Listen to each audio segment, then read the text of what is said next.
আসসালামু আলাইকুম গাইস, দেখতেই পাচ্ছ আমার ছেলেটা বৃষ্টিতে ছাতা নিয়ে ঝুড়ি নিয়ে যাচ্ছে।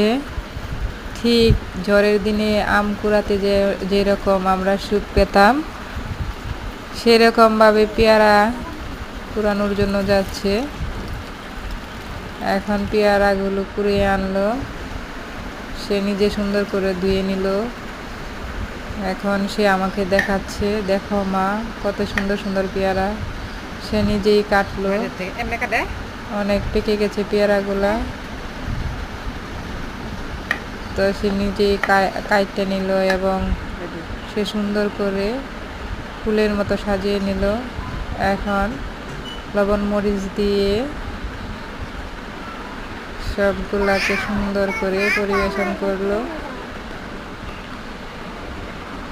এখন সে নিজেই খাইতেছে আর বলতেছে অনেক টেস্ট। তো তোমাদের দেখে কেমন লাগলো? আল্লাহ হাফেজ।